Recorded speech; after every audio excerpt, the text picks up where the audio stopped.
Well, it's October, which means I have the latest figures and news to share with you to keep you as up to speed as possible with what's happening in the housing market both nationally and locally here in Spokane. My name's Phil Wells. I'm a real estate agent who likes to keep up to date with the market, and I want you to be as informed as possible too. In this video, we're going to be looking at pending home sales. We're going to be looking at mortgage rates as well as mortgage application rates. We'll take a brief look at the Spokane market before looking at some news articles that stood out to me recently. We'll then try to piece it all together at the end and figure out what it all means. So, let's get into it. Looking first at national pending home sales for existing homes. Just a note on these figures, they are the latest figures that are available, but they are from August. We obviously look at pending home sales rather than closed home sales because it takes about 30 to 45 days to actually close a transaction. So closed sales in August would represent activity back in June, July, whereas pending home sales in August give us the most up-to-date impression of where the market's heading. Contract signings in August posted a substantial month-over-month gain of 8.1%. This bucks the trend we were seeing in June and July of 2 consecutive months of decline. Year-over-year contract signings posted an 8.3% decline though. This represents 3 months of consecutive year-over-year declines. I've said it before and I'll say it again though, 2020 and 2021 are anything but normal years. I don't think it's fair to say you're comparing apples to oranges.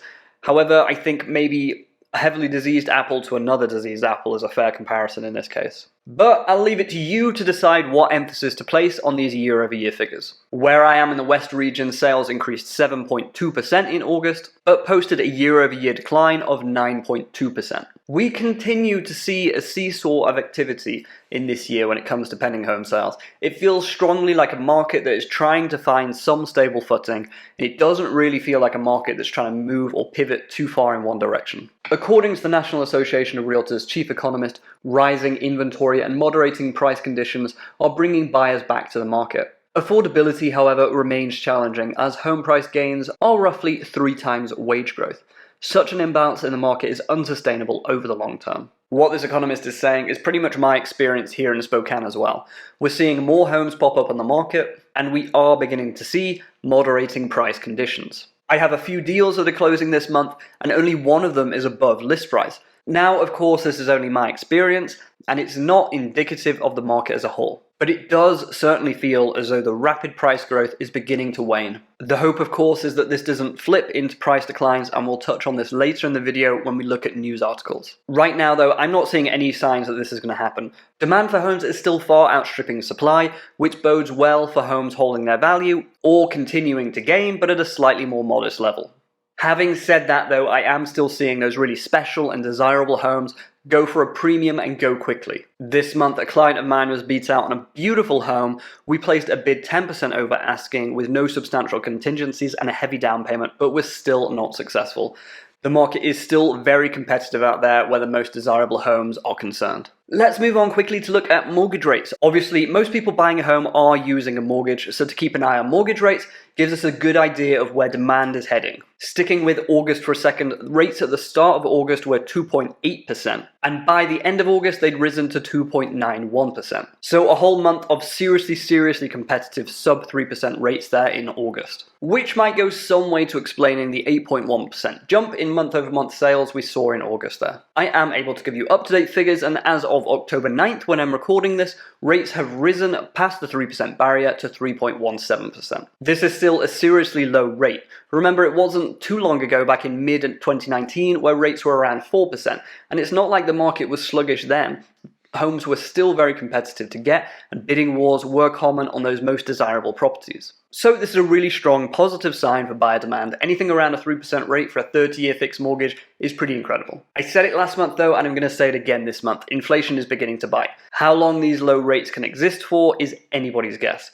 I know the Federal Reserve has started to make some noises about increasing interest rates, and I'll be watching this very closely as we go into the new year. Sticking with mortgages for a second and looking at mortgage application rates. After all, it doesn't matter what rates are if nobody's actually applying for a loan. Let's head over to the Mortgage Bankers Association, the MBA, and see what the experts have got to say. Remember, we're no longer looking at August now. The MBA publishes figures weekly, so we're able to get a really up-to-date impression of what the market's doing. With home price appreciation continuing to run hot, increasing more than 19% annually in July, applications for larger loan amounts continue to outpace lower balance loans.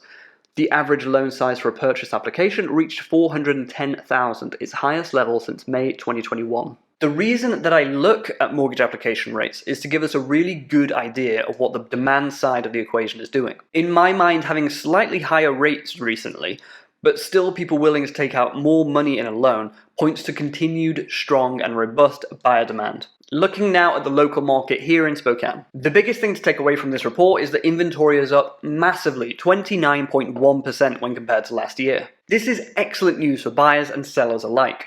If you're a seller, you can still get a decent price for your home because demand is still there and it's still strong. If you're a buyer, you're more likely to be able to connect with a deal. However, remember what I said just before, those really special and really desirable homes are still attracting outsized attention, and bidding wars can still happen. Overall, I'm really pleased with how inventory is progressing here in Spokane, and it really speaks to what the National Association of Realtors chief economist has been saying for the last few months about more inventory coming online towards the end of this year. In terms of price, eventually home price growth in Spokane is going to have to level off. I don't think I've ever seen single-digit median price increases while I've been in the business, and that's just not sustainable. Remember though that median home prices in Spokane have been tracking national median home prices almost exactly within a few $1,000s. So it's not like the Spokane housing market is likely to become an outlier and become grossly overpriced in the near future, regardless of what some poorly conducted studies might say. As a side note, someone asked me the other day why I focus on median home prices rather than average home prices. Well, I explain it like this to most people. Imagine that you're in a coffee shop with 10 people in there. You take the average of all their incomes, and let's say that figure is $70,000. Now assume an 11th person enters the coffee shop. Let's call that person Elon Musk, earning $200 million a year. Suddenly the average income for the entire coffee shop is somewhere in the millions. That makes the average figure there just a useless metric that you really can't rely on. Whereas the median income in the coffee shop would have only shifted slightly. The same is true in the housing market.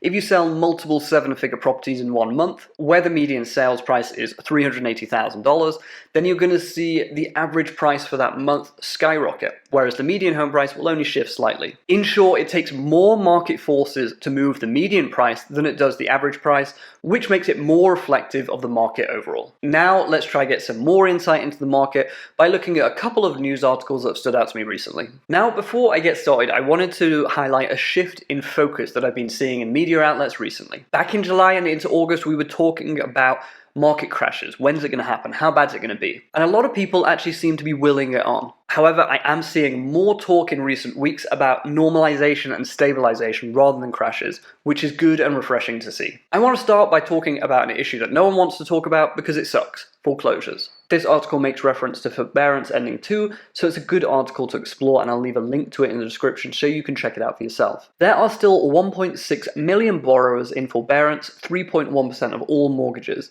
That said, 98% of those forbearance borrowers have at least 10% of equity in their homes as a result of fast rising home prices. Such strong equity positions should help limit the volume of distressed inflow into the real estate market, as well as provide strong incentive for home buyers to return to making payments. This is a good point that I actually hadn't thought of before.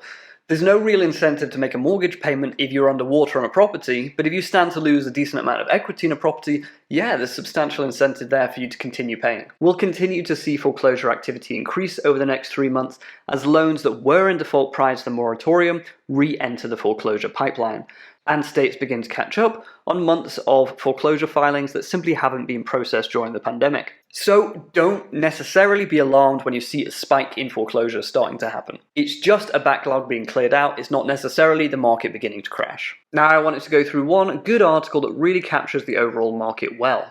After a wild year of unprecedented price increases, a worsening shortage of homes for sale, and cutthroat bidding wars where offers 6 figures over ask weren't uncommon, conditions are finally normalizing. More homes are expected to go up for sale this season, just as many would-be buyers are either priced out or so fed up after losing out on home after home that they're dropping out of the running. The fever in the housing market has broken, according to Ali Wolf, chief economist at Zonda. There have been buyers that have just been beat down for the last 6 months, and after losing so many homes and going through the emotional roller coaster, they've decided to stop searching for now. There are more homes on the market than there were 6 months ago. It's not like the market is soft, it's just moving away from that extreme frenzy. Just quickly, I really wanted to emphasize this point. The market isn't soft, it's just not frenzied anymore. That doesn't necessarily mean that the market's about to drop off a cliff. It just means that 3 people are looking at one home rather than 10 people looking at one home. If you want a reasonably priced home in a desirable area, be ready to face stiff competition. The nation is still short about 5 million homes, as builders can't get them up fast enough. She expects it will take between 5 and 6 years before there are enough homes for sale to meet demand. So there you have it. We have more inventory coming on the market, but it still isn't enough to meet that pent-up buyer demand. Based off this, I don't see the market dropping off a cliff, do you? Now let's try piece all this information together. We have an increase in pending home sales for the month of August. Prices are continuing to climb year over year. Bidding wars are becoming a thing of the past for all but the most desirable homes out there. We still have strong mortgage rates, and that strong fall season that was promised to us by the National Association of Realtors chief economist, with more inventory, is beginning to become a reality. It certainly feels, to me at least, that the market is beginning to just level off. And I certainly hope that demand stays strong and that supply continues to expand to meet that demand. The biggest concern I have right now is how robust will buyer demand be if interest rates do increase. That's it for this video. I hope you gained from this video. If you did, please leave a like and subscribe. That really helps me out. If you are in the Spokane area and you're looking at selling your home, listing your home, investing here, whatever it is that you're looking at doing, reach out to me, shoot me a text, send me an email, give me a call, and I'd be honored to work with you. Like I said, my name is Phil Wells, and until the next one, thanks for watching.